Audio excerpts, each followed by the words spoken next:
आपल्या सर्वांचं आपल्या कट्टा इंजिनियर्स या युट्यूब चॅनलवरती सहर्ष स्वागत. शिकताय ना, शिकायलाच पाहिजे. आज आपण या व्हिडिओमध्ये स्वामी या सब्जेक्टमध्ये simple stresses strain and elastic constant यातील type number 3 numerical based on composite section यातील न्यूमेरिकल नंबर 6 पाहणार आहोत.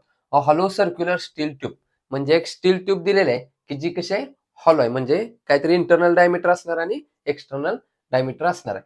तर एक्सटर्नल डायमीटर किती दिले आहे त्यांनी? 400 mm. एक्सटर्नल डायमीटर आपण कसं डिनोट करतो? कॅपिटल डी ने. परंतु ही स्टीलची ट्यूब असल्यामुळे काय करायचं, इथं स्मॉल एस लिहायचं म्हणजे DS. And uniform thickness 25 mm. Thickness कशी असते? स्मॉल टी ने डिनोट करत असतो. Through out is filled in with concrete from inside. आणि जी काही ट्यूब आहे त्याच्या आतमध्ये काय केलेलं आहे? कॉन्क्रीट फिल केलेलं आहे असं त्यांनी सांगितलंय. Calculate total axial compressive load. Load म्हणजेच काय? कॅपिटल पी आपल्याला त्यांनी कॅल्क्युलेट करायला सांगितलेला आहे.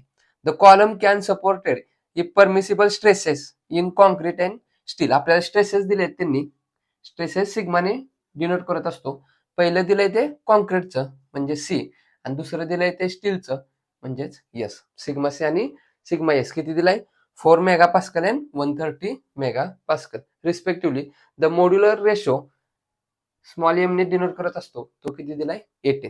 तर दिलेल्या माहितीच्या आधारे काय करूया, आपण डायग्राम ड्रॉ करूया. हॉलो सर्क्युलर स्टील ट्यूब सांगितलंय म्हणजेच काय असणार आहे? हा काहीतरी एक्सटर्नल डायमीटर असणार आहे आणि हा इंटरनल डायमीटर असणार. ओव्हरऑल डायमीटर त्यांनी आपल्याला किती दिलेलं आहे? 400 mm. इथं नोट डाऊन करूया. 400 mm हा झाला बाहेरचा डायमीटर. आणि आतला डायमीटर काढण्यासाठी त्यांनी काय दिलं आपल्याला? थिकनेस दिलेलं आहे. ते किती दिलंय? 25 mm. म्हणजे इथून ते हे डिस्टन्स 25 mm, इथून ते डिस्टन्स 25 mm. इथं नोट डाऊन करूया. इथून ते हे डिस्टन्स किती आहे? 25 mm. आणि इथून ते हे डिस्टन्स किती आहे? 25 mm. मग टोटल किती आहे? 400. 400 मधून जर काय हे 25 आणि हे 25 मायनस केलं तर काय होणार? इंटरनल डायमीटर आपल्याला मिळून जाणार. मग 400 मायनस हे 25 आणि 25 काय होणार? 50 होणार. आणि 400 मायनस 50 किती येणार? 350 mm. हा बाहेरचा कसा आहे? स्टील ट्यूब सांगितले आपल्याला आणि आतलं काय आहे? कॉन्क्रीट आहे.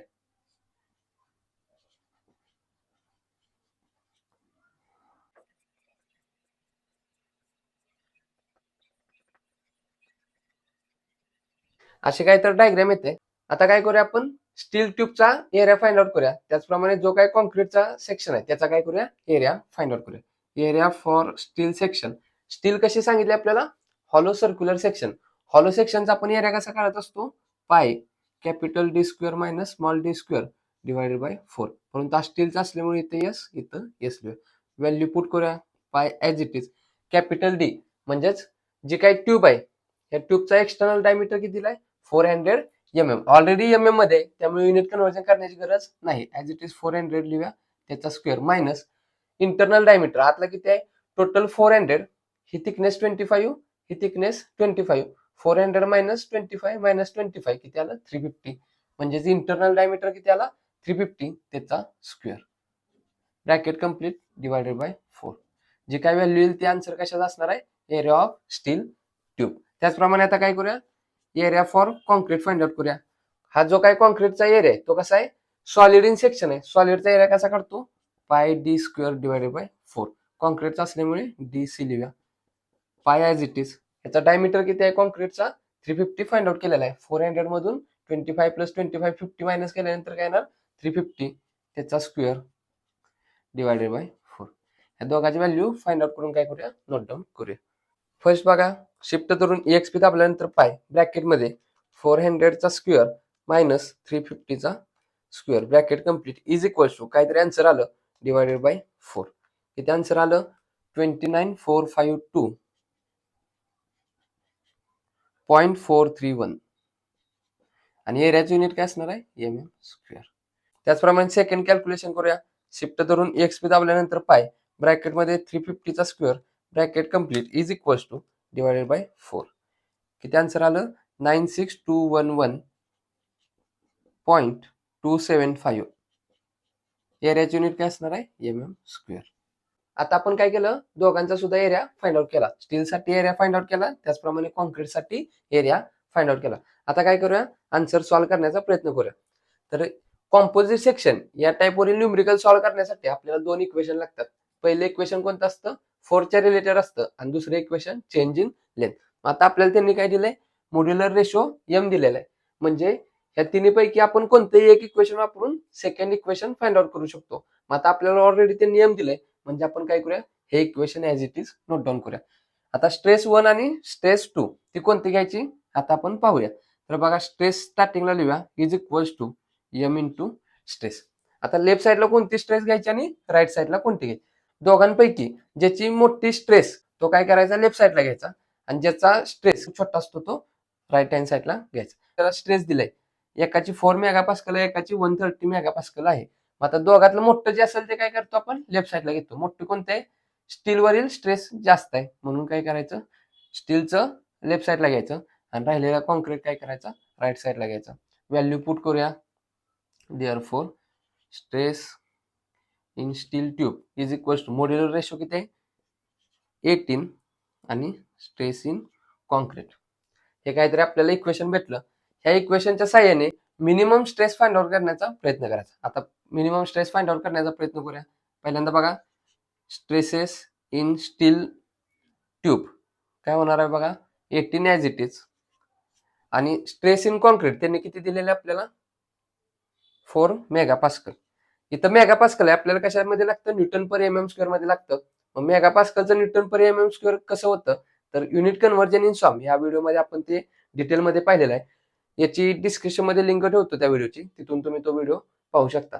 तर मेगापास्कल म्हणजेच काय असतं, newton per M M square असतं. म्हणजेच डायरेक्ट आपण as it is value put करूया, कॅल्क्युलेट करूया. 18 इंटू 4 किती येणार, 72.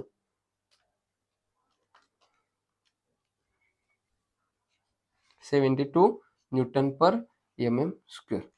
स्टील ट्यूब मधील आपण काय केले, स्ट्रेस फाइंड आउट केले, परंतु मुळात त्यांनी आपल्याला इथं किती दिलंय, 130 मेगापास्कल. मेगापास्कल म्हणजेच काय असतं, newton per M M square. मग या दोघातली मोठी कोणती आहे, 130 greater than 72 newton per M M square. या दोघातली जी छोटी व्हॅल्यू असेल ती काय घ्यायची, सिग्मा एस म्हणून आन्सर फाइंड आउट करताना पुट करायचं. आता त्याचप्रमाणे काय करूया, कॉन्क्रीटवरील मिनिमम स्ट्रेस फाइंड आउट करण्याचा प्रयत्न करूया. कॉन्क्रीटसाठी काय होणार, हा एम इकडे इंटू आहे, या साईडला आल्यानंतर काय होणार, डिवाइड होणार. म्हणजेच stress in steel tube divided by M. स्टीलवरची त्यांनी किती दिलेलं आपल्याला, 130 मेगापास्कल. मेगापास्कल म्हणजेच काय असतं, newton per M M square divided by m. Modular ratio किती आहे, 18. कॅल्क्युलेट करूया. 130 divided by 18 is equals to किती, आन्सर आला आपलं 7.22 newton per M M square. परंतु कॉन्क्रीटसाठी स्ट्रेस मूळचे किती दिले त्यांनी, 4 मेगापास्कल. मेगापास्कल म्हणजेच काय असतं, newton per M M square. ह्या दोघातले मोठे कोणते आहे, 7.22 ही काय मोठे आणि 4 newton per M M square छोटे. मग ह्या दोघातली कोणती आन्सर फाइंड आउट करण्यासाठी घ्यायची, जी मिनिमम स्ट्रेस फाइंड आउट केलेली ती घ्यायची. म्हणजे इथं 4 newton per M M square घ्यायची आणि यामध्ये सिग्मा एस किती घ्यायचा, 72 newton per M M square घ्यायचा. नेक्स्ट फाइंड आउट करूया. टोटल फोर्स पी कसा असणार आहे, स्टीलवरील फोर्स प्लस कॉन्क्रीटवरील फोर्स. म्हणजेच काय, फोर्ससाठी इक्वेशन काय असतं, stress is equal to P by A. आपल्याला काय हवाय, पी हवाय. मग हे इकडे काय डिवाइड आहे, ह्या साईडला आल्यानंतर काय होणार, इंटू होणार. म्हणजेच P is equal to stress into area. P म्हणजेच काय, स्ट्रेस इंटू एरिया. हा कशासाठी, स्टीलसाठी, स्टील ट्यूबसाठी. स्ट्रेस इंटू एरिया हा कशासाठी असणार आहे, कॉन्क्रीटसाठी. व्हॅल्यू पुट करूया. स्ट्रेस इन स्टील जी काय मिनिमम आहे ती घ्यायची. 130 आणि 72 मध्ये कोणती मिनिमम आहे, 72. ती ॲज इट इज पुट करायची इंटू एरिया फॉर स्टील किती काढला आपण तो, 29,452.431 bracket complete plus stress in concrete. कॉन्क्रीटसाठी स्ट्रेस 7.22 आपण फाइंड आउट केलेले आहे आणि मूळची त्यांनी किती दिले, 4. या दोघातली जी छोटी असेल ती पुट करायची. छोटे कोणते, 4 newton per M M square. म्हणजे 4 ॲज इट इज. आणि एरिया फॉर कॉन्क्रीट कॅल्क्युलेट केलंय की ते 96,211.275. हे कॅल्क्युलेशन केल्यानंतर आपल्याला काय भेटणार आहे, ऍक्सियल फोर्स पी. कॅल्क्युलेट करूया. फर्स्ट ब्रॅकेट मध्ये 72 into 29,452.431 bracket complete plus next bracket मध्ये 4 into 96211.275 bracket complete is equal to काहीतरी फार मोठी व्हॅल्यू आली, छोटी करण्यासाठी EN बटन असते ते प्रेस करूया. ते दाबल्यानंतर इंटू 10⁻6 आलं, म्हणून अजून एकदा EN बटन प्रेस करूया. किती आन्सर आलं आपलं? 2505.420 इंटू 10⁻3 आणि फोर्स युनिट काय असणार आहे? न्यूटन. आता 10⁻3 म्हणजेच काय असतं? किलो असतं. मग याला आपण रिप्लेस काय करूया? केनं रिप्लेस करूया. म्हणजे आपला आन्सर कशामध्ये येणार? किलो न्यूटन मध्ये येणार. म्हणजेच किती?